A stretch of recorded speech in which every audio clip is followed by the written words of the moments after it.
best place for below average Star Wars.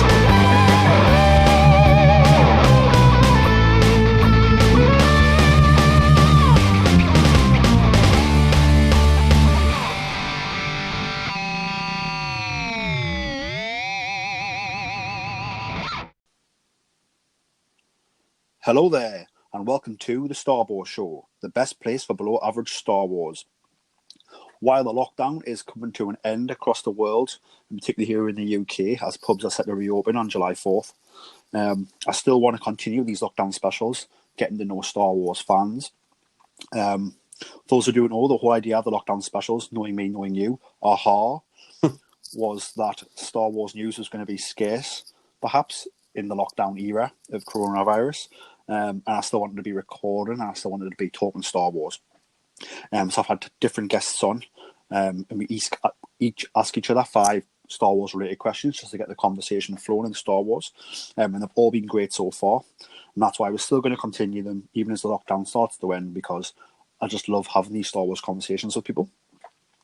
So without further ado, today's guest is Chris J Allan, who has been on the show before. He did a Clone Wars trailer review with us, and I've known Chris for a lot of years. He's a really good guy, a really good Star Wars fan. Chris, how are you doing? Yeah, pretty good. That's a lot of pressure. I just feel like you've thrown out in that intro there.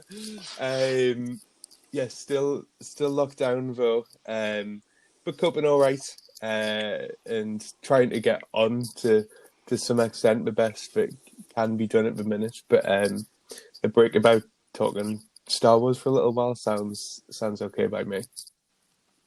Well, that's one of the main reasons why I really want to do something with coronavirus coming out and running wild.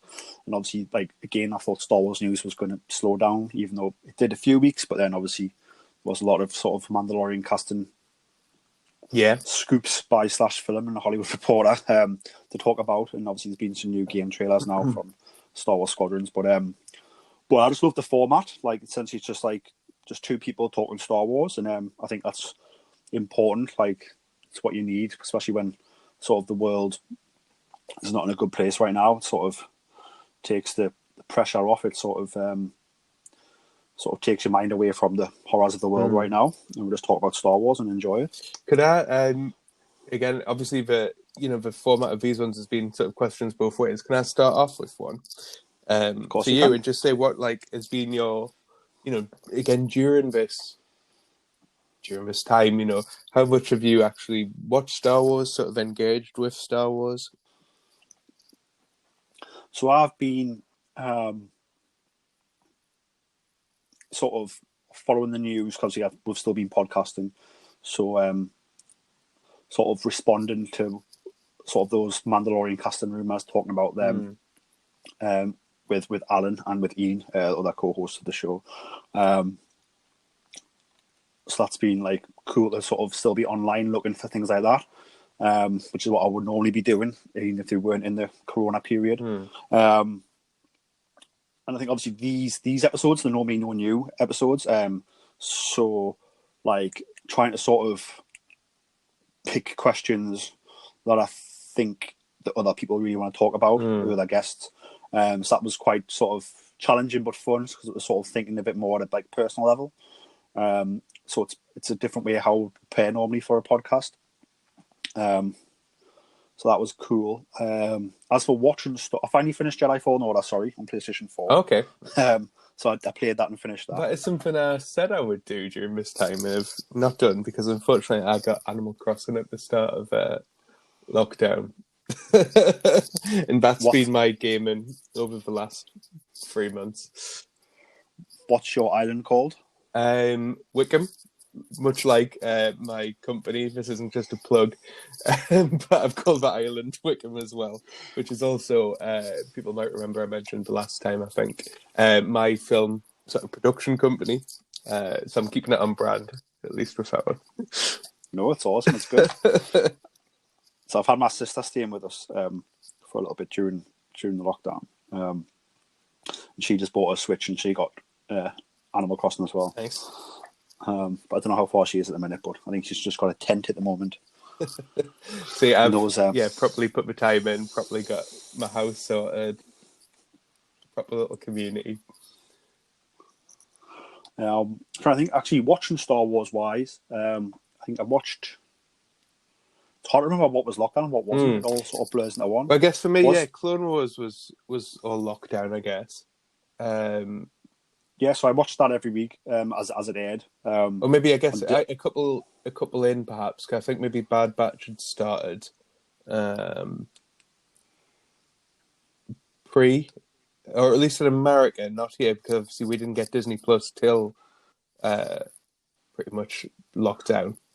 Actually, I remember Disney Plus launching as lockdown coming into place in the UK because there's all those funny memes about how Mickey Mouse knew when to release it. Well, that's it. Yeah, timing wise, that's definitely something that was fortuitous. Like, yeah. So I watched all Clone Wars during the lockdown weekly, which was cool. It was really nice to have that actually. Through those initial few weeks when it was. No, but it still isn't hard, and still hard for a lot of people, and people who obviously have had to deal with loss. But having that little bit of structure, knowing you were getting that episode every Friday morning and stuff like that, was a big, really nice thing to have at the start of all this. Yeah, no, it definitely was. I think I watched, and then I watched. I think the weekend Rise of Skywalker became available on Disney Plus. I watched that, and I also watched Solo, a Star Wars story, on my birthday, which was March 25th, which I think was still counted as lockdown. So I watched that. So I've watched Solo, I've watched Rise of Skywalker, and I've watched Clone Wars, and I've been watching the Making of Mandalorian series as well. But I've only got 2 more of those left, I think. I see. I'm only 2 into those, but I've enjoyed them so far, mind. Yeah, they're brilliant. I think you get perfect level of insight, like into sort of the actual episodes, but then also like the round table aspect, sort of looking back on what they did is really cool as well. So it's more than just a making of documentary; it's like a making of, but then also a reflective look back. Yeah, those first, and everyone listening to this will know this already, but anytime, and I believe it was in that second episode where Dave Filoni does the sort of very deep dive on the sort of mythology as he learned from George and stuff like that. It's worth it for stuff like that alone, isn't it? I mean, yeah, I just love how everyone's quiet as sort of Dave starts preaching from the teachings of George. Anyone who's been to a celebration and stuff has had that moment, I suppose. That's the thing, because like for me, like if like when Dave's speaking, you'd be quiet and listen, because like he's a very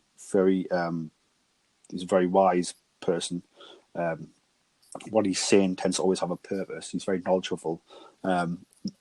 He's also like very like well spoken as well. So I think like obviously you just attracted to him and attracted to like listening. But the fact that like, well, that's what we're like. But the fact that these like world renowned filmmakers, it had the same effect on them. Like as if they put their sort of not saying they have egos, but sort of their time to talk and their ego aside, to like just sit and listen to sort of what Dave had to say was meant a lot to me. It shows like how much respect he does have. It's interesting from that lineup as well, obviously. But Taika obviously directing the series finale, Taika Waititi of Mando. But yeah, during lockdown, that is the big announcement of the last few weeks, I suppose, as well. Yeah, obviously the announcement that obviously Taika will be directing and co-writing a Star Wars movie. But again, it goes to show that, like, if he's, because I noticed the collaborative process on The Mandalorian was that, like, the directors weren't just around for their episode; they were like around for like most of production. And so I think that's like quite cool, because if he's been learning from these other directors, and especially learning from sort of Dave about how Star Wars mythology and how Star Wars stories are told, obviously it means that he can then take that, what he's learned, and obviously mix it in with his style of filmmaking and his style of storytelling. Yeah, it's interesting. Which is awesome. It's an interesting, place as a proving ground, I suppose, almost. Not that Taika Waititi needs any proving as a director. Obviously, for most people, for Ragnarok in recent years, Jojo Rabbit in the last year, obviously, which got a lot of big,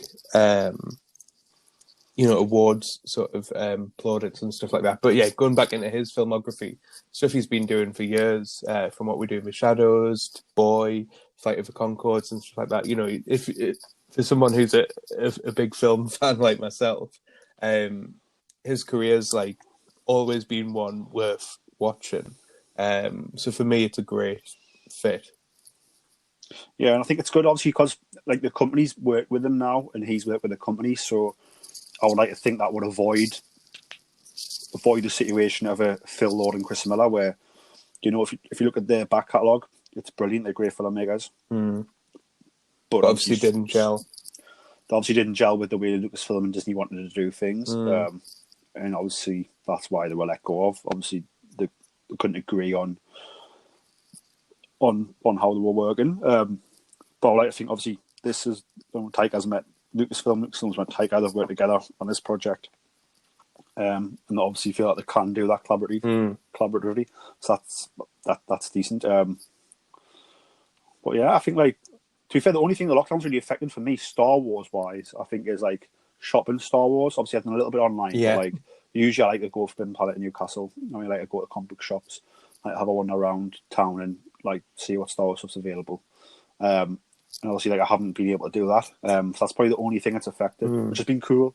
That's the good thing about Star Wars and like these movies, and like everyone's favorite movies and television shows. Like, if they've got them on disc or on tape or got them on a streaming service, like, they were still there. So like the arts have really been there for everybody during this pandemic. So like, I would like to think, hopefully, like, governments across the world will remember that these art forms were here for us in our time of need, so that now these art forms are trying to get back up and running. So the studios, the cinemas, the theatres, sort of all that type of stuff, that they do get backed by the government to sort of get back into production, help them back into production, help them get back into sort of making movies, making theatre productions, making TV shows, get the theatres back up and running, hopefully back them so we can watch them in a theatre atmosphere, watch them in a cinema atmosphere. It's very important for the governments across the world to do that, because imagine if this lockdown happened, we didn't have any movies to watch. Well, that's the interesting thing, really. And, as someone who works in those industries as well, obviously film specifically, but do a lot of filming for stuff like local theatres. Those are the places which are really getting hit hard, and still in the UK at the moment, as it stands, as we record this, are still the ones kind of left in limbo a little bit, without being able to do performances. Obviously, some have been doing stuff online, little bits and bobs. Some have been doing streaming stuff. But yeah, that's one where you can only really hope that that support, is going to continue. Definitely. I think my first question for you, Chris, is so I'll keep it. It's a simple one. What's your favourite trilogy? Is it the prequel trilogy, the original trilogy, or the sequel trilogy? It's a good question. I'll try to think of a good answer for it. I mean, that's the first Star Wars I saw was the original trilogy. So again, me and Peter go back to school, aged together. So, it would have been possibly similar to yourself, sort of mid-90s, around the time of the re-release for our first saw Star Wars. Mind you, before that, I had, my uncle's version sort of taped off the TV and maybe the later 80s, early 90s or something, and had his old, action figures at my nana's house when I'd go around and stuff like that. So I was kind of aware of this thing when I was younger, but I didn't really know it. But then it was maybe around 96, 97, I guess, when the sort of new figures were actually coming out. I got some for my birthday that year. And again, around the time of the special editions, and got those on VHS, got the tapes of those. And that's what really, like, kick-started that love for us. And it was very much, there was a few years when it was just those. just those original films. And, I suppose that's what locked it in. And if I was to go back and watch some, those would probably be the ones which do bring the most joy from a film point of view. Yeah. But, again, as I said, being the same age, we were both 10 when Phantom Menace came out in 1999. Well, I would have been 10. Depends when your birthday is. But 10-ish in 1999, right? When Phantom Menace came out. And, as much as some people obviously have knocked that film over the years, for its quality, for its whatever, that's very much not an opinion that I personally have. But I think it's because that trilogy, the prequel trilogy, felt like something that I was very much on the front lines for. I mean, as people say it's too kiddie and stuff like that, I was a kid then. People say Jar Jar Binks is too jokey and stuff like that, but when I was 10, I love Jar Jar Binks. You know what I mean? Yeah, I think for me, again, sort of I grew up on the sort of original trilogy from about age 4. Because my cousin had VHSs and I watched it his by accident one time and loved it. So I was sort of had them on watching my cousin's VHSs and sort of had the figures, the late 80s, early 90s figures. I think it was the Power of the Force line. I had the kind of Power of the Force line. Sort of had those. And then obviously in 1997 it comes back into theatres. So I don't remember seeing A New Hope in cinemas.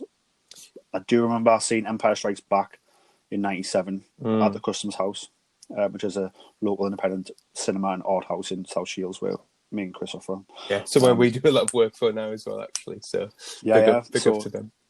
Yeah, so I remember seeing Empire Strikes Back in there. I remember that. I remember that day. I don't remember the whole day, but I remember being in the car park and it being sunny. It was an afternoon, and being hyped that I was going to watch this movie I had on VHS and watch loads on my telly. Watch it in the cinema. I remember being quite hyped. Yeah, I don't think I saw again at that release. I think it was the videos first, recorded off the TV, and then actually that sort of, that gold special edition box set that everyone kind of had at that time on VHS. I didn't see them at the cinema then. I don't think I certainly can't remember if I did. But that's the thing, yeah. So that's in the prequel trilogy went on to have that sort of meaning for us. Where I was the perfect age for them and very emotionally tied to them. Yeah. You know what I mean? A couple of years later, Attack of the Clones, so when we were young teenagers by that point and stuff like that, and had the video game sort of tie-ins, and was very much invested in that world. And then even when we would have been a bit mid-teenagers, 15, 16, when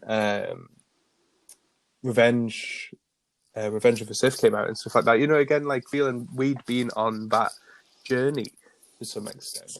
Yeah, that's what I was saying. So I remember seeing Empire, but I'd seen it already lots of times when I went to see it in the cinema. So I remember that day, but I was just seeing a movie I already saw. But I remember when the sort of the rumor started. I remember seeing it in the newspaper. I think that Star Wars was coming back. I was like, what? It's coming back. And then when the trailer got dropped for sort of Phantom Menace, and then sort of getting my tickets and going watching the Phantom Menace, seeing a new Star Wars, and it's it was do you know what I mean? For me, my favorite, I think my favorite trilogy is the prequel trilogy because that was a trilogy I went along on. I was on the ride for. If that makes sense. Like I said, I was the same as you. I was 10 years old. I already loved this thing called Star Wars. But then I was like, oh, new Star Wars is coming. I was like, what? New Star Wars? I'd never seen the new Star Wars before, because the Star Wars that I had obviously had already been around. So when I was watching it with people, other people already had opinions on it, if you know what I mean. It was already do you know what I mean? I already knew what Darth Vader looked like. Do you know what I mean? Because it's in pop culture, ingrained in entertainment. Where this was you're going to see new things, things you haven't seen, things for the first time, and the whole world's going to see for the first time at the same time. So like, yeah, and then it was like, oh, Obi-Wan Kenobi's going to be in this. Like, oh, Obi-Wan Kenobi. It was like, oh, but then when you see the picture of him over in the paper, you're like, oh, but it's like a young Obi-Wan Kenobi. So it was like crazy, like crazy time. It was, I don't know, I don't want to say blow me mind, but like it was sort of mind blowing that like this is Star Wars, but then it's like, but it's not this Star Wars that we'll be watching on the VHS. It's like different, and like you don't know what's going to happen, and like it was unexpected. And like I said, you go and watch the first one, and then like you love it, and you buy it on VHS, and you watch it loads, and then like I said before, you know, it's like, oh well, the part two's coming out next, and you're like, oh, part two again. What I haven't seen, what's going to happen, don't know. And you sort of, when you're watching the trailers come out, and sort of as a kid, you like, as things materialize that you haven't seen before, it's just magic, really. So I think for me, my favorite trilogy is the prequel trilogy, just because I was on the full-on ride, and I said I was on the ride from age same as you, so age 10 to 15, really. And it was funny because when Revenge of the Sith came out, it came out like during our GCSE year. Chris, I don't know if you remember that. So yeah, it was about a week before the GCSEs, if I remember correctly. Because, well, is this? My mum's not going to listen to this. No offense, I'm sure it won't matter if I tell the truth. But yeah, I literally took the day off school about a week before GCSEs to go and watch Revenge of the Sith. That's bad, isn't it, though? That's yeah. I mean, well, it's bad in a way, but on the other hand, you know, that's obviously where my priorities were more than doing my exams that year. Yeah. But so it was like a really like was like the end of school, and then like at the time it was the end of Star Wars as well. So it was like it's quite a cool time. Well, that's the thing, and yeah, certainly for that one, which was darker and stuff like that too. You know, was the perfect age. Again, we were the perfect age. Sorry for it at the time. So all, you know, landed so perfectly in a way for us. All those things I thought.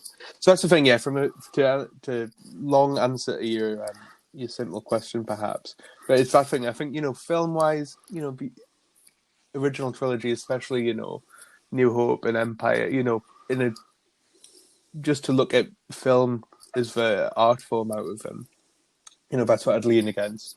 But my sort of emotional grown up story connected with the prequel trilogy.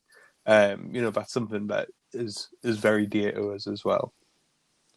And I did enjoy the sequel trilogy as well. But I enjoy all the trilogy as well. I don't have this, you know, the story to go with that one, I suppose.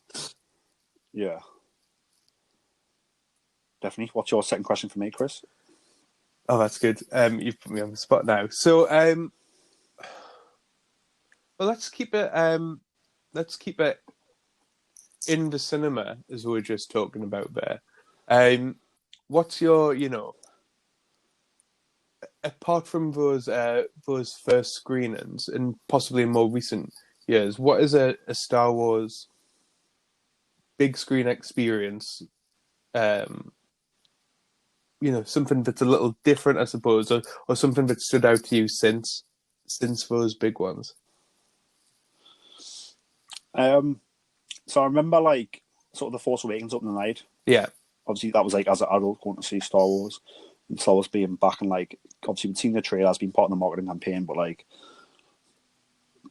so being on those rides, but like still didn't really know what to expect, and that was quite very exciting. Sort of waiting for it to start. I remember I went to TGI Fridays for tea because it was a midnight screening. About 8 o'clock for tea, and then like ate that, and then like went to the cinema, and then like waiting around for midnight, get your seats, and you're sort of waiting for it to start. And the place was sold out. It's on about 4 screens at midnight. There's about like 200 people queuing for popcorn. And that was pretty spectacular. So which cinema were you at for that? So I went to the Odeon. I saw an IMAX. The Metro Centre one for any other Northeast listeners. Again, as someone who works in film, I'm always very interested in what cinema people have went to. But that's a nerdy passion that not many other people might follow. So I was living in London at the time for Force Awakens, actually. So yeah, so I saw it at I guess it would have been the Odeon in Leicester Square, actually, I was at for that one. Not the midnight Yeah. showing, mine, because I believe I had work the next day. So I I had to remember- make it through the working day first. Yeah, I remember getting getting the tickets for Force Awakens. So I remember like ticket sales going on sales X amount of time, and then like the website just crashing. Right, so I got on the metro, went to Newcastle. It's like public transport, and then got a bus from there to the Metro Centre. Went in, got the front counter, and like managed to buy the last 8 tickets in the screen. It's meant to be. Yeah, like I don't think I would have got them online, but I was like, I need to be on the move. Yeah, I need to go and get them. I remember just thinking like, my mum was like, "Where are you going?" I was like, "Going to the Metro Centre, get me tickets for it, and buy them online." It's crashed, and I don't know when it'll be back on. And I'm not risking it. I'm going. So I remember like still trying to buy them on my phone, like on the way to the Metro Centre, the cinema to buy them at the box office, and it still wouldn't work. It was just down, and like loads of people. I remember speaking to people who were like really unhappy that they couldn't get them online. So I was like, I made the right decision. And again, I didn't really make the decision. I just did it. There's no thought process. Just something clicked in my brain. I was like, I need to go to the box office now. I need to go, and I was like, I just did it. Almost like something clicked in my brain. So like I remember that whole experience of getting the tickets, and then a few months later being in the screen to watch it. That was pretty cool. As even as an adult, sort of. I don't know. You could say almost like I was acting like childlike. But that's the awesome thing about Star Wars. It makes you remember what it was like to be a child. And how important something like that is. Yeah, and like obviously like with sort of working and having a home and paying the bills and all that type of stuff, like, and then here you can just get excited about something that has nothing to do with your life. If you know what I mean, like just pure escapism and just the imagination can roam like it used to when you were a child. There's something magical about that, and it's important for adults to have that. Otherwise, the world will just grind you down. I remember the same for The Last Jedi as well. Like being like really exciting and stuff. So I think like that's my more modern ones. But I think for me, I remember like Revenge of the Sith. So like I didn't take a day off school, but I'd booked me tickets for like You did the most sensible thing. the first showing, like as quickly as I could get from school to the cinema. So like where we live in Bolton, it's probably like a 20-minute walk from the school to the cinema. Yeah. Which is quite cool. So I remember like timing it for like if I get out of school and get up that way, like I'll be able to make that shown, and like I did. And obviously back then it was awesome because social media wasn't a thing, so like there was no way it was getting spoiled. Well, that's an interesting thing that I've had. So I could take that risk, yeah. Yeah, with all the recent ones, yeah, the fear of seeing something accidentally on Twitter or whatever beforehand was not a worry then, I suppose. Yeah, well, that's one of the reasons why I do midnight screenings, because I want to see the midnights, it's exciting and stuff, but like also like I know for a fact I'll see something online. Do you know what I mean? Or face like somewhere on social media, even if you're not looking for it, someone will say something. So like it's like if I go to the midnight showing, that minimizes that risk right down. So it was almost out of like not just excitement, but also become a point where it was out of sort of necessity. Because I would have hated to have had some of the things spoiled. Like I would have hated to have had Kylo Ren being like that line when he's like your father, Han Solo, what Snoke says, and it reveals it in that line. I would have hated to have not experienced that, like how I experienced it, because I found out when Snoke told us. Do you know what I mean? It's brilliant. Obviously, when Han dies, like that scene, like obviously like wasn't expecting it, and obviously watching the sort of the sun start to dissolve as the shade comes over Kylo's face, and sort of me realizing as Kylo and Han realize what's about to happen. Again, it's like storytelling magic that you can only get if you experience it for the first time. Where if someone had said Han dies, as soon as he walked on that bridge, I would have been like, he's going to die. Do you know what I mean? So I definitely would have had a spoil for us. Funnily enough, that is the reaction I had during that scene. But yeah, not because of spoilers, but just out of like, Harrison Ford's not hanging around for these. but yeah, no less impactful. Yeah, for me, funnily enough, that in recent years, the big one, and it wasn't actually a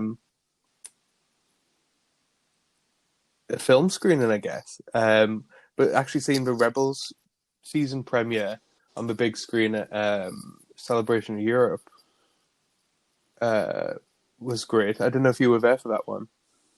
Yeah. When we got the first, was it the first 2 episodes we got? I I think so. Season 3. Sometimes being in that space, as we've been both fortunate to do a couple of times, there's something great about seeing it in that environment. Star Wars. Similarly, one of the I believe it was the series 4 premiere at celebration. One of the Florida celebrations, obviously, a few years back now. Yeah, I was there for that one. Is that the Moncal? It's the Is that the series 4? Is that series 3? I think series 4 was when. So I remember being in that room for the season 4 panel. Yeah, because that's when Dave announced that season 4 is the final season of Star Wars Rebels. And I remember like the air being sucked out of the room. Oh yeah, so that was it. The Celebration Europe, and yeah. But what a great, that was a great experience, and I mean some of the best those fan moments, of the biggest one at that celebration, being when they announced Grand Admiral Thrawn and yeah, in that Rebels. was awesome. So I remember, Celebration Europe was my first celebration. That was when we got sort of Grand Admiral Thrawn coming for season 3. And then we got to see 2 episodes, which was like awesome. Yeah, so I guess it was some of the older Florida ones where I'd seen Clone Wars in a similar sort of setting. But seeing them in that environment is a great one for me. Yeah, so when I went to Orlando, I went to the following celebration in Orlando, and that was when Dave announced in the room it was the final season. So the air sort of got sucked out of the room, but then we got to watch the first episode after the panel, and then like that first episode was the one on Mandalore. Oh, okay. With Sabine's family and stuff. And she's trying to rescue her father, I believe. And that was a pretty cool experience, knowing that I was watching like the first episode of The End. So that was a really cool experience as well. My next question for you is: who's your favourite background character in sort of any of the movies? Oh, that's too hard. Let me think though. I think everyone's obviously like obsessed with the cantina scene. And to be fair, every one of those like characters is interesting. Like every one of those characters is interesting to me. Yeah. Similar with Jabba's palace. Like literally, I could look at, that's going back to being a kid and stuff. Like that's was sort of visual guides I used to kind of get. That's where those really, interested me. And again, someone who collected the figures when I was younger as well, that, I really want that figure of,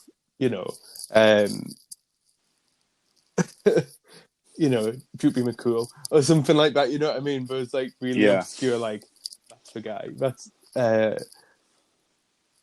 man, I'm trying to think of a good answer. There's prequel ones as well that obviously really interested me, even when they came out in a similar way, and then would later go on to become things in stuff like the Clone Wars. So seeing, and kind of there was comics around at the time like about characters like Aura Singh and stuff like that. Just those characters who look cool, but you don't know the ins and outs. And similar for the Jedi in the prequels, you see someone like Plo Koon never saying anything in the films, but just kind of looking interesting.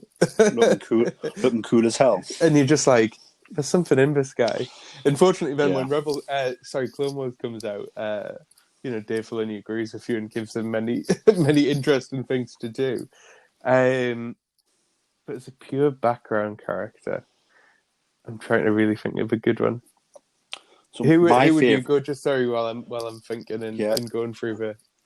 So my favorite, he was there and he is now, is Dex from Dex's Diner. Dex, good character. I think because he's obviously very smart, and obviously Obi-Wan does respect him and likes him and knows him, and it's like, but he has this guy like, I just own a diner and serve food. Like, I'm always a bit gutted. It's not like there wasn't more of him in like he never made a Clone Wars appearance. Yeah. I think that could have, like, again, expanded on that Obi-Wan,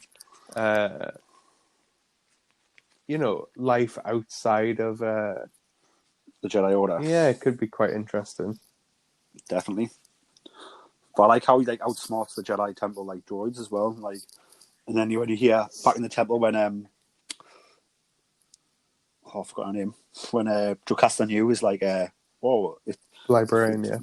if it's not in our systems, it doesn't exist. And it's like, like Dex is smarter than you, Jocasta, because he's just told Obi-Wan the crap. But yeah, he's mine. That's a good call. And he gives Obi-Wan vital information for that plot to continue in Attack of the Clones. So if he doesn't tell him about the Camino Saberdot and how to find the system, like Obi-Wan wouldn't know where to go at the archives and look for the planet. That's the thing. It's and what and maybe it's just because I'm less familiar with the newer films to some extent. But there's so many of us sort of a character like him who was sort of like a bit player. Two characters who were kind of even just in the background completely, but you felt that connection and they were vital to that bigger universe and stuff like that. You had that with like someone like Lobot or something in Empire Strikes Back, a character who's in it for a couple of shots, but so visually striking and interesting and iconic, but relevant to the plot, much like Dex, as you're saying.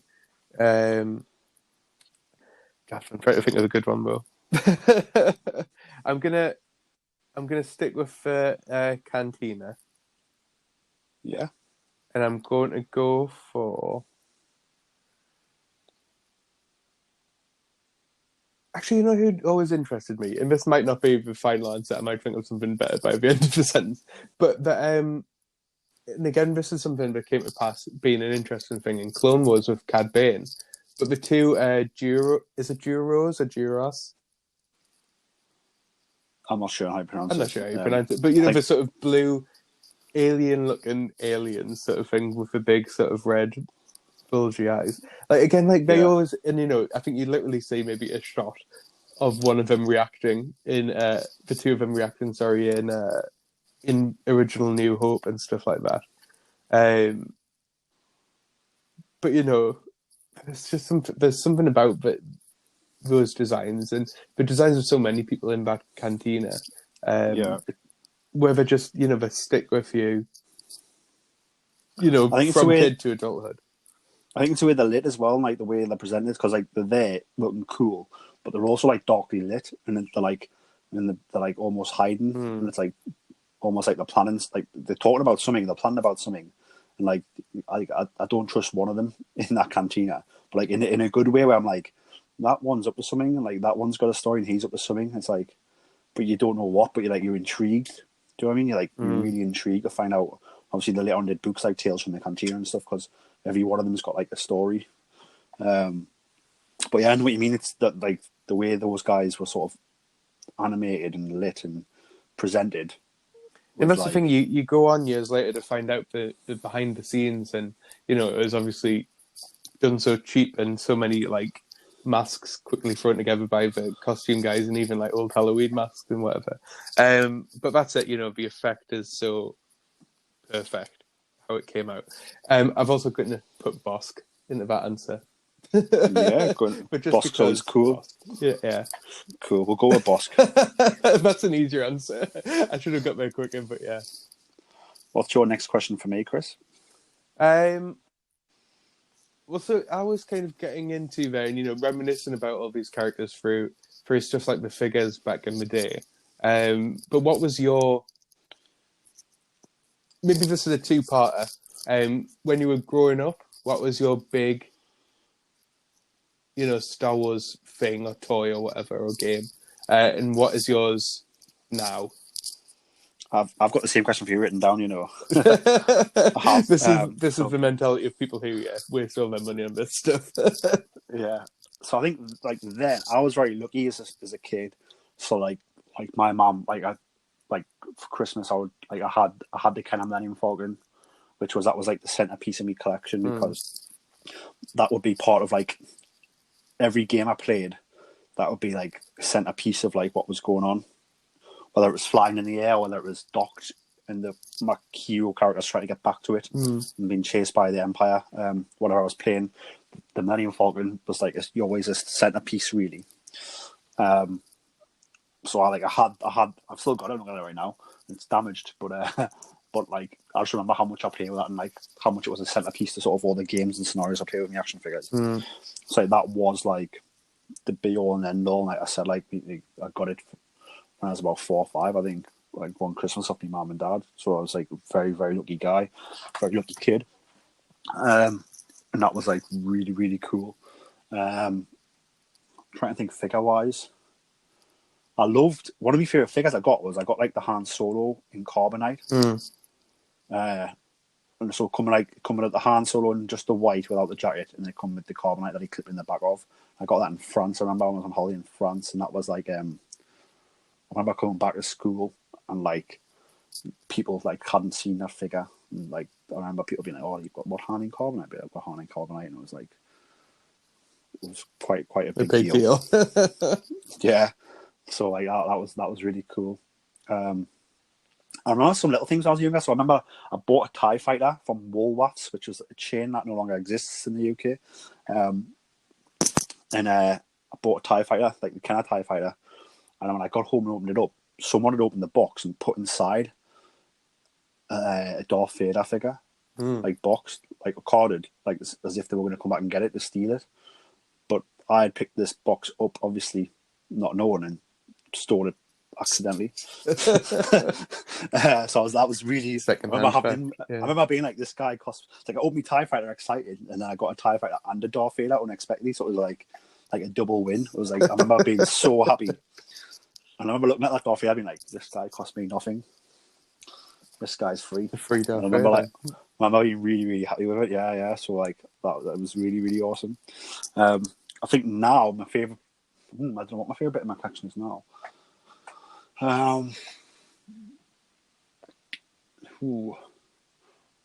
figure that I really loved was the Obi-Wan Kenobi Black Series. It was the San Diego Comic-Con exclusive that year, where he comes like in the box with a holographic Leia, the table, his lightsaber, and also the lightsaber of Luke Skywalker or Anakin Skywalker. I remember really, really loving the idea of that, and I've got it. See, on one hand, I wish I'd started collecting the 6-inch Black Series. When I see people like you and other people I know posting them on Twitter and Instagram and stuff like that. But my bank balance would never have forgiven us, I don't think. Yeah. But like, I mean, the 6-inch Black Series, like, I wish this had been around when I was a kid, because the figures are absolutely phenomenal. They've really done a good job, Hasbro, with it. I've got the 4th anniversary Luke Skywalker X-Wing pilot with them, a holographic card. Okay. Where I got from Celebration Orlando, which was the exclusive for Celebration Orlando. That was quite cool, waiting in line to get him. I managed to get him. So I was kind of happy with that. Trying to think.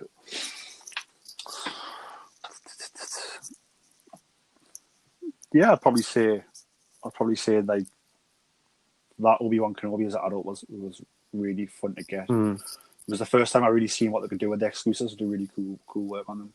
The Kylo Ren as well, the Celebration London exclusive. The unmasked Kylo Ren that comes with the First Order stand and mask and Vader mask, and it's in a really cool box. I've got that, and that was really cool getting him. So yeah, sort of they're my favourite figures as an adult. As an adult now. Should I answer as well if you've got that written down? Yeah. So I jump ahead? So your favourite product, similar, I guess, as a kid, you know, and now, and so many people will say this as well. But obviously, I had the Millennium Falcon when I was a kid as well, and it was always the centerpiece of all your stories, wasn't it?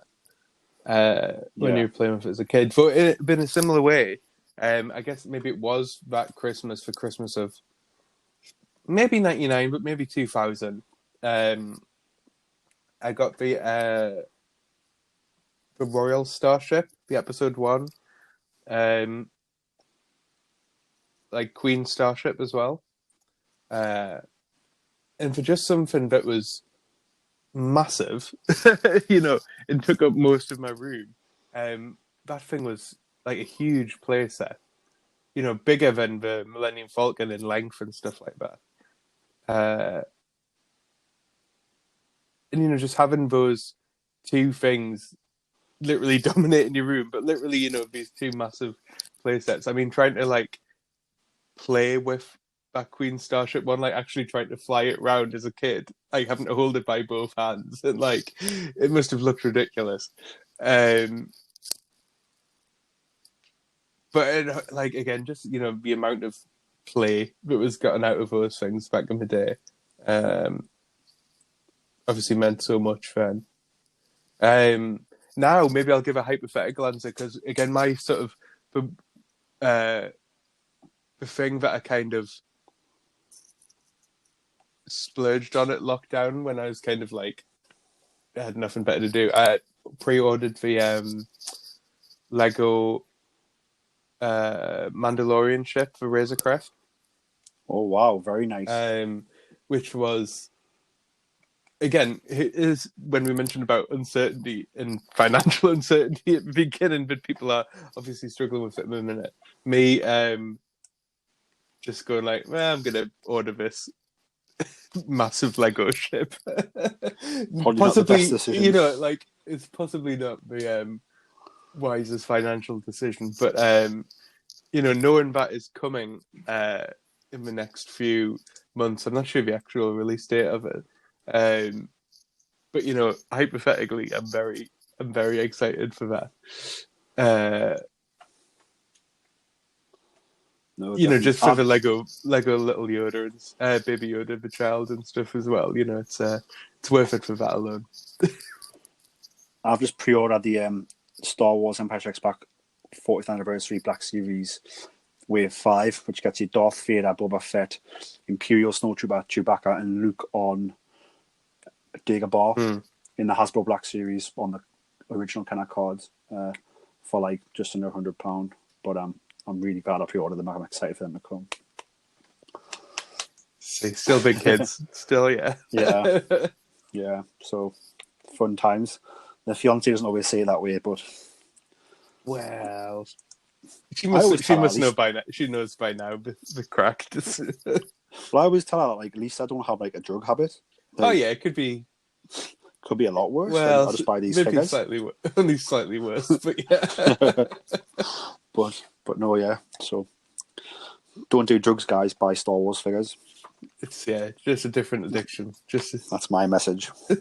Financially is damaging a decision, but probably less on your physical health at least. Yeah. My next question for you is you're going to like this one. This one was wrote specifically for you, Chris. You can handpick the creative team for a Star Wars project. Who do you pick and why? So you can pick the director, you can pick the writing team. I'd even go as far as you could pick like maybe the DOP, director of photography, for those listening who don't know. Yeah. I was briefing out. I mean, I'd love a crack at it. But that's possibly not the answer. Yeah. That's a good question. I mean, in this is a controversial thing to take, but as a film lover, when Rian Johnson was announced for the third film, of the new batch, Last Jedi, for me, I would struggle to think of a better contemporary filmmaker who I'd have liked to see taken on that mantle. And again, as controversial as that film has perhaps proved to be to some people, I really love it. And it very much feeling like it's one foot in Star Wars and one foot in, his sort of creative filmmaking. But again, similarly, that's why I think the appointment of Taika Waititi is so interesting. Again, someone who has kind of proven now, I suppose, that he understands that universe. But has such a fun, fresh, and like unique take on it as well. But who else? Who would I like to see kind of Can I approach it? can I throw a few names out for you? Yeah, go on. So, Denis Villeneuve. Would he make a good Star Wars film? See, this is a thing where people always say him and Chris Nolan. Is Chris Nolan on your list? Is it coming? He was the next name I was going to throw out for you. See, okay, I'm good. Like, but people always do say those. These aren't people I think. With... I'm just names I'm suggesting. Yeah, these are big names which kind of keep coming up, and people recommending them, which would be interesting. I think both of them. But other, they're certainly big sci-fi directors. Both proved to be, but other Star Wars directors. So what I was thinking Denis Villeneuve is it Roger Deakins who's his DOP all the time? He was on stuff like Blade Runner 2046, I suppose. Sicario as well. Was he on Sicario? In my head, no. But I can imagine those. I can quickly Google that on the side. Do it quickly Google, yeah. Oh yes, it was Deakins. There you go. I thought it was, yeah. And then are they doing Dune? No, someone else is doing Dune, I think, because he went and did 1917 instead. I believe was fair. So imagine those guys, but working from like a Dave Filoni script. Well, that's the thing. I think the interesting thing is they've got possibly the most someone who's when we're talking about tried and tested. What Dave Filoni's done through Clone Wars, through Rebels, and now through his hand kind of helping guide Mandalorian,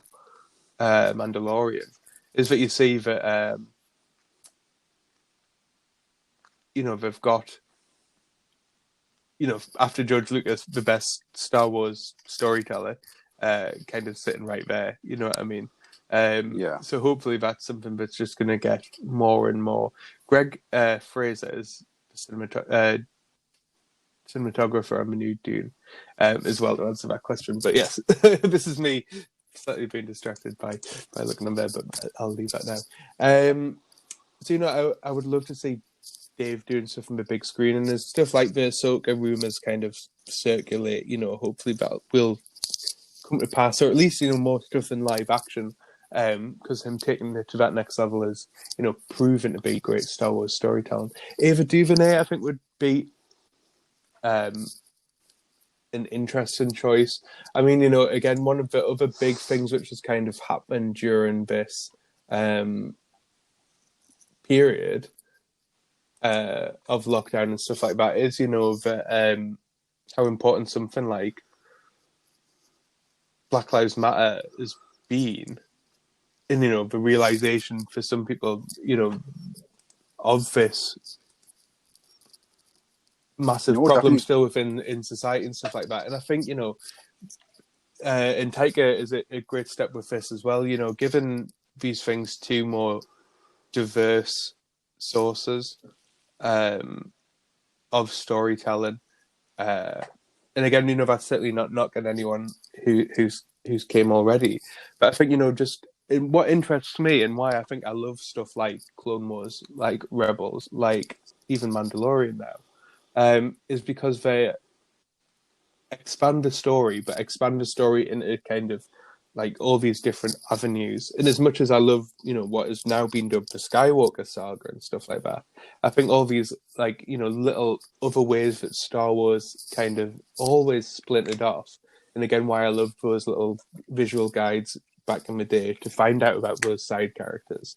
Why I used to love the video games and the kind of, offbeat sort of stuff. Is because, I think it's such a interesting universe, built on the back of George Lucas's storytelling. There's so much fertile ground there and room for those more diverse and more interesting and female-led and, all these different types of stories.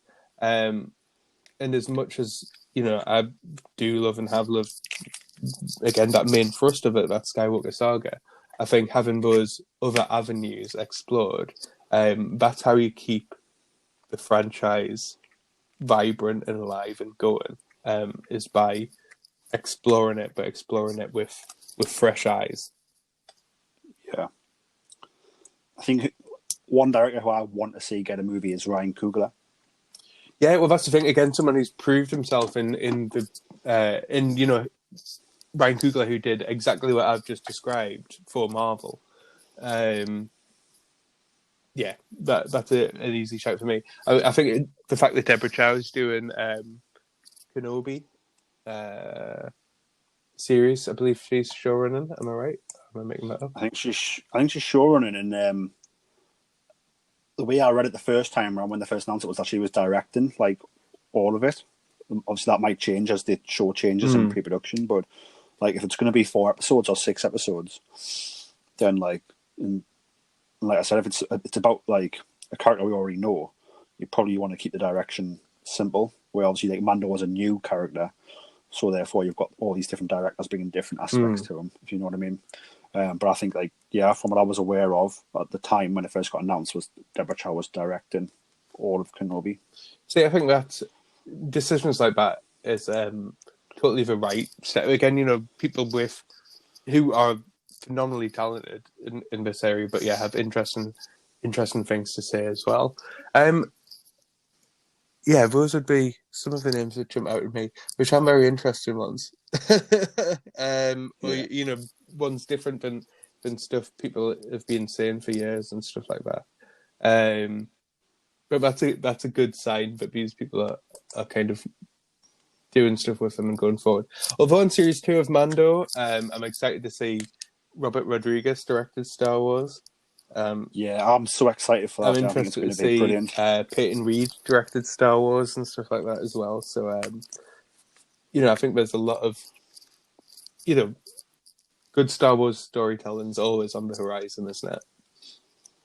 I think, well, I always say every episode, when like the golden age of Star Wars is here forever, and like now, so it's like there's always going to be new projects coming up and getting released, and they're going to tap into some different filmmakers. It makes sense to keep it fresh. Or like, I like the fact they've got some different directors coming on for season 2 of The Mandalorian, like, especially someone like Robert Rodriguez, who like I've loved his movies for a long time. I remember watching the El Mariachi movies as a kid and being captivated by them. I haven't seen them as late, probably in the last 10 years actually. I might rewatch, see if they still hold that dear, but there's just something about them, like, and I think like obviously the mariachi character is probably similar to this Mandalorian character, so it's going to be interesting. And I think we do need, like I say right now, we need to get more diverse people into making Star Wars.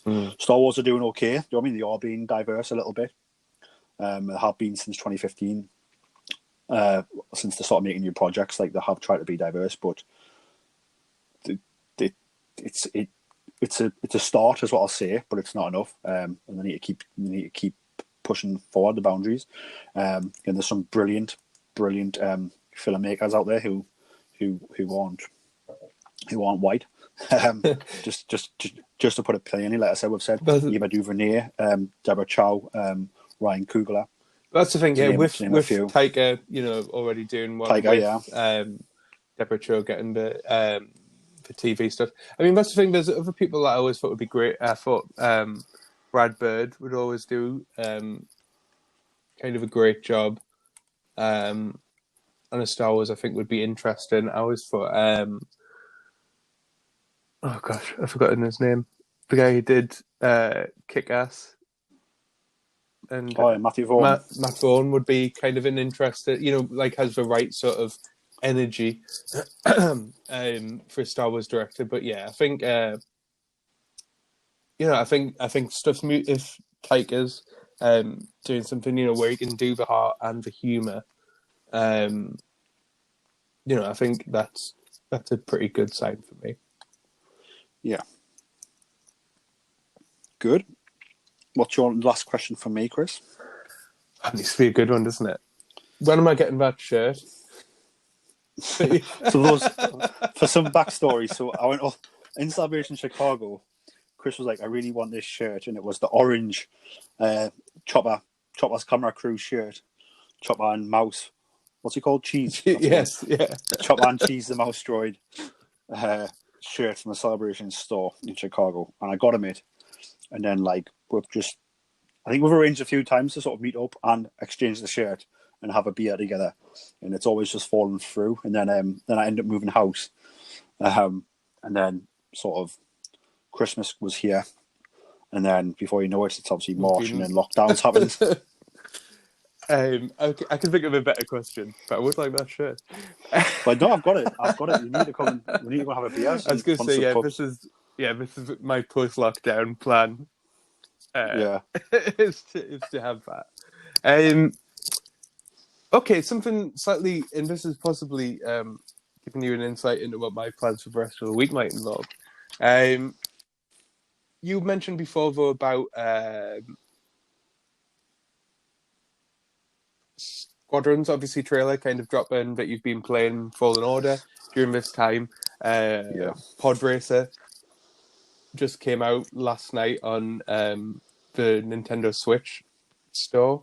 The re-release of Pod Racer, which I think I may be downloading very soon. What would be your ideal Star Wars gaming experience?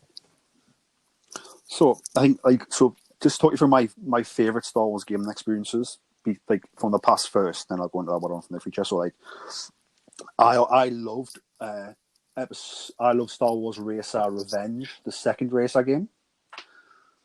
Okay. I love that. See, I never had that. I love that for PlayStation 2. I love the fact you could like race in championships, and you had like Anakin was the Padawan Anakin from Attack of the Clones. Sebulba's pod was a different colour because he had it rebuilt. I think it was yellow instead of orange. I really loved that game. I played it a lot when it came out. I really loved it. And then I absolutely loved Star Wars Bounty Hunter, which was a game Jango Fett game, which sort of tied into how he got hired to be the Clone Wars, to be the clone donor, or the DNA of the clone army, which I don't think is canon. The story's not canon, I don't think. But it was a brilliant story. I loved it. And you sort of got at the end, you fight like Dooku's apprentice, who's not a Sarge Ventress, but very similar, if I remember correctly. But I enjoyed the story aspect of that game and the Western aspect of that game, and it was really cool to shoot up things in the Star Wars streets. It also tells you the origin of Slave One, which obviously it's not canon, so it might not be the original origin, but it's cool to steal that when you steal Slave One from the prison planet. So I really enjoyed that game. And then I thoroughly enjoyed Jedi Fallen Order this time around. I think for me, what I want is that I'm not a big fan of multiplayer. So for me, like I want these story-driven games, and if they can, even better. So like Jedi Fallen Order was like perfect for me because it tied it right into that Imperial age, but also the Clone Wars age. So like it tied together like the prequel trilogy and this original trilogy really well in this game, and sort of it was like full of like information, full of subtle nods to everything from that era, from Rebels to Clone Wars to the prequel trilogy to the original trilogy. So like I loved all of that. I loved that game. So like more games like that for me. But I would love one set after the events of Return of the Jedi. Let's teach us some history that we don't know yet, because obviously it's quite blank, like a 30-odd year gap between Return of the Jedi and Force Awakens. Like I would love a video game set then, story driven, where we're on an adventure, and like as you go on this adventure, it's sort of subtly and subconsciously telling you things about what the galaxy's like and what happens to certain people and how things end up how they are. I think that would be brilliant. See, that's why I'm excited for Squadrons. I think, that for a couple of reasons. I think, that was one of my favourite Star Wars games, the Rogue, Legion Rogue Squadron on the GameCube back in the day. With, possibly the Star Wars games I've spent the most time on. So kind of going back to that sort of flying thing, but that also does look story-driven, is set post Return of the Jedi. By the look of it and stuff like that, that's ticking a lot of boxes for me. On Battlefront, both the Battlefront games, the flying bits I think being some of the best and most underrated elements of those games as well. I'm definitely pretty excited for those ones. for Squadrons based on that alone.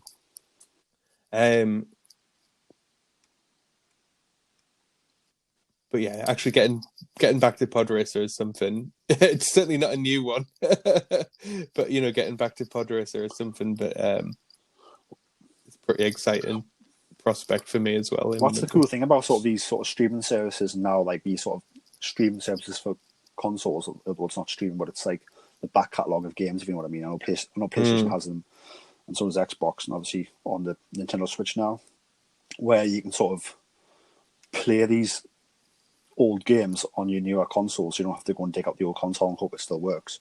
You can sort of play it on this new technology where it's easier.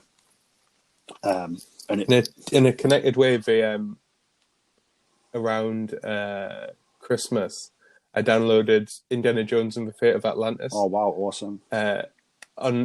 On the computer from, I think, maybe GOG, for about £1 or something ridiculous like that. And yeah, for a game which is truly my sort of probably ability level, but also era and stuff like that. That one was that was a very good nostalgic trip. Yeah, excuse me, for me. No problem. I think I think like what you see outside of Squadrons, like that, the story mode that's going to have is exciting me because it is set in like the era I've just described. My only worry is that it's going to be short, similar to what Battlefront 2's was, which I thoroughly enjoyed, but like I want like at least a 20+ hour game story to just dive into is what I love. I'm a bit old school. So I think we'll get more of that. That would be brilliant. My last question for you, Chris, is if you could put any character from books or comics or games into the TV or film medium of Star Wars, who would it be and why? Certainly in recent years, obviously the film and comic, the book and comic stuff is something that I've kind of known less about, to be honest. So that's a good question. Let me do. So and again, what I was just saying, the reveal of Grand Admiral Thrawn being one of the biggest, crowd reactions that I've seen. That's an interesting one. But that's actually what is interesting, and I suppose something that was interestingly rumored quite recently actually is kind of the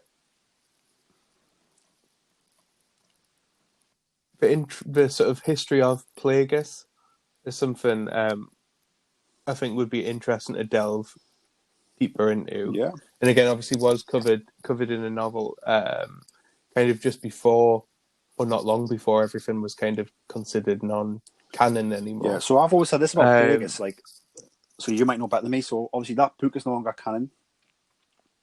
So I guess, non-horror, I suppose, from before that. So for all intents and purposes, I don't think Plagueis is ever, like, shown in canon as a reality now. Am I right in thinking the only time Plagueis appears in canon now is the story that Palpatine tells Anakin? And again, if that's true, some of your listeners will know better than me. Again, not being as kind of up on the books, but yeah, that's definitely the Revenge of the Sith sort of story is kind of the moment, I suppose. So that's, for me, that could be a lie still because he's deceitful. That's interesting. But the Sith never lie, I suppose, is the thing of the prequels. They're always kind of telling the truth, aren't they? So it's although after Rise of Skywalker, maybe everyone's Palpatined out, I suppose. Yeah, I mean that the Plagueis book by James Luceno, I think it is by James Luceno, is phenomenal. So if they were to make it canon, then fair enough. Like it's a great book. That's the thing. And this is something I feel about most film adaptations. I wouldn't be bothered if it stuck directly to the book or if it kind of played around with it or did something a little bit different. But that's an area where, and obviously it is a character who was first mentioned in the films, but I think that's a thing where there's some sort of rich ground to dig a little deeper into. I'm just trying to think of it. Obviously, again, talking about the game side of stuff, the Apprentice stuff was always interesting too, as in Force Unleashed, but I don't think that would be a good character for the film medium, really. I just find him. I love the Um, game, but I find the Starkiller character is like too powerful. yeah, that's the thing. It's exactly what you want in a video game, but Yeah. I don't think it's what personally I really would be bothered about in a film. For me, I would love. I don't know if you've read about Dr. Aphra, the Dr. Aphra comics.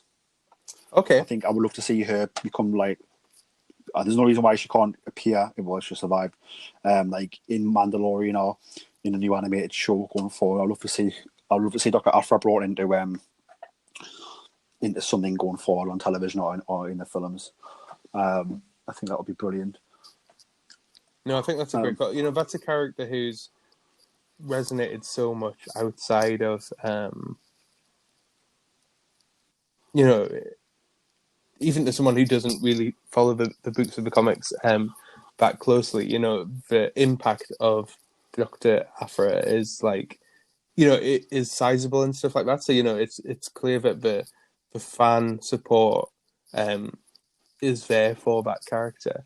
And again, such an interesting sort of concept, kind of being on the fringes of the Darth Vader story and stuff like that. There's there's a lot there. Yeah. Great call. That's a good call. And like obviously, like she also links like Lucas projects because she's sort of like the Indiana Jones type character, which is awesome. So like I think she'd be great, and I think another one would be obviously she's been part of the Galaxy's Edge storytelling at the Disney parks in Florida and California, and then she's also been part of the sort of Galaxy's Edge storytelling in the novels, and that is Vi Moradi. I think that's how you say it. Yeah. I think like there's no reason why she can't. It will just tie more in, and then obviously when you go to the parks and you've seen her on television, people are going to be even more excited. I wouldn't have to read books. Obviously, I read the books, but like a lot of people don't have time for the books. But like obviously, television's a lot more accessible. So if they put her in some projects like that, because in the books, they paint her out to be quite a like Vi's got generally as ear and quite a lot of stuff, if you know what I mean. So she's like although she's not with the Resistance as much as more like elsewhere doing Resistance work, she's like a big part of their intel and like a big part of their operations on other planets and stuff. So it would be. That's an interesting one. Again, but in his I don't want to seem like I didn't enjoy the sequel trilogy and stuff like that, but I think that's the thing. There's a lot more around that time that I think could be expanded upon, to where it does get the love of the ones we grew up with. You know what I mean? Yeah. And again, a character like that, and kind of showing those, those side stories to some extent, of those interconnected stories. And yeah, she sounds like a perfect person to keep digging in that area, I guess. Is there any from Legends? Mara Jade, perhaps? Mara Jade? I never got the Mara Jade thing. Even then, I suppose I remember kind of never being that bothered by it. I'm the same, really. Oh, here's one. Here's one actually I always kind of did love across comic when I was younger and video game. Joda Cast. All right. The not Boba Fett, I suppose, for all intents and purposes. Was always such just a fun idea, I think, as a kid. Someone, and again, there's a good sort of revenge story or sort of vendetta story there about, the man who's impersonating Boba Fett. You could obviously play him on Masters of Terrakazi, which was a big deal for me. That was a Star Wars game I did love at the time, despite it being considered one of the worst now for a lot of people. And again, if I went to play it again, I would probably hate it as much as everyone else did. But I've got a lot of fond memories of playing it. So there's something in Joda Cast, I think. Yeah, I think especially when you think about definitely exploring sort of Mandalorian culture, bounty hunters, and Boba Fett sort of at the minute with the Mandalorian. I think when you get a lot more of it in season 2, like now's the time to be sprinkling that in if you're going to sprinkle it in. Yeah, I mean, people might have Mando fatigue, I suppose, but he's one more I could make an exception for. Yeah. So that brings an end to the 5 questions. Chris, thank you for joining us. Have you got any other questions you want to quickly ask us before we wrap it up? No, thanks for having us again. If people are wanting to find out about the sort of film stuff, I do, even though a lot of it is obviously on pause at the minute with the sort of ongoing sort of pandemic stuff. There's hopefully, still stuff you can find. But obviously, I'm on Twitter and Instagram at Chris J Allan, and I'm sure Peter will tag me in these things so you can find me quite easily. Again, it's Wickham89 again on Facebook, Instagram, and Twitter if you're kind of interested in any of that filmmaking stuff I was mentioning. Or if anyone is a filmmaker and wants to get involved with something like the Sunderland Shorts Film Festival, I can give you some information about that too. But no, thanks for having us. I'm glad the podcast is going so well. And obviously getting some like interesting people in carrying on even during this time and stuff like that is a great thing. Definitely, Chris. So I just need to get, because I realise I haven't actually said it. I usually say it at the beginning of the podcast, but it's been me, Peter Adams, knowing you, Chris Allan. Aha! Aha! Usually I do it do it 4 times throughout the intro, but I forgot to do it today. The full, it's made us want to go and watch Star Wars, but also now actually want to watch Alan Partridge a bit. So. Definitely. A double whammy. Well, of my interest. It's a great mix. Do like one Star Wars and do a Partridge episode. I think that'd fit perfectly. I think it would go really well. Definitely. But yep, thanks very much for joining us, Chris. Thanks very much, everybody, for listening. May the Force be with you. Please follow us on Twitter at BoresStar. That's at BoresStar. And on Instagram and Facebook at Star Wars Podcast. You can also reach us on email at starwarspodcast@gmail.com. The Star Wars Show can be found on Spotify, Apple Podcasts, Anchor, and wherever podcasts can be found. Please give us a like, subscribe, and don't forget to leave a 5-star review. May the Force be with you.